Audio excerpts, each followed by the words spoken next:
আপনাদেরকে সাউথ কলকাতার কটা পুজো দেখানো বাকি। এইটা হলো কসবা বোসপুকুরের প্যান্ডেলটা বাইরে থেকে ছোট লাগলেও ভেতরে গেলে বুঝবেন কত ডিটেলে কাজ করা আর কতটাই বড়।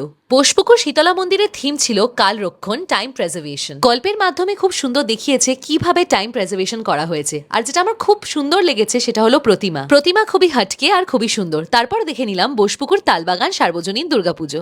আর ঠিক আগের বছরের মতন যতই থিম হোক, আমার এখানে প্রতিমা বা প্যান্ডেল আহামরি লাগেনি। জানি এখানে ভালো বুঝিয়েছে যে ঠাকুরের মধ্যে আমরা নিজেকেই দেখতে পাই, নিজের আসল রূপ, তবুও মনে হয় প্রতিমা আরো সুন্দর করলে পারতো। তারপর দেখলাম হিন্দুস্তান পার্কের পুজো। এখানে বেস্ট লেগেছে প্রতিমা, কি সুন্দর, কি অসাধারণ। ওনাদের এবার থিম ছিল লোকজ, দেখিয়েছে গ্রাম বাংলার ডেলি লাইফ, ক্রাফটস, কালার, খুবই সুন্দর। তারপর দেখলাম সমাজসেবী সংঘ, যেমন সুন্দর প্যান্ডেল ওরমই সুন্দর প্রতিমা। আর থিম ডিসকাস করছি না, কারণ অনেকদিন হয়েছে, এবার পুজো সিরিজটা শেষ করব। লাস্টে দেখলাম বালিগঞ্জ কালচারাল। আমি জানি অনেকজনের এই প্যান্ডেলটা খুবই পছন্দ, বাট আমার আহামরি লাগেনি। আমার যেটা ভালো লেগেছে সেটা হলো প্রতিমা। দিনটাকে এন্ড করলাম সবাই মিলে চাউমিনে লাঞ্চ করে। নিয়েছিলাম chilli squid, schezwan noodles, mixed burn garlic fried rice আর তার সাথে হানি চিকেন। এবার রইল অপেক্ষা কালী পুজো আর ভাইফোঁটার। এখন যাই, বাই।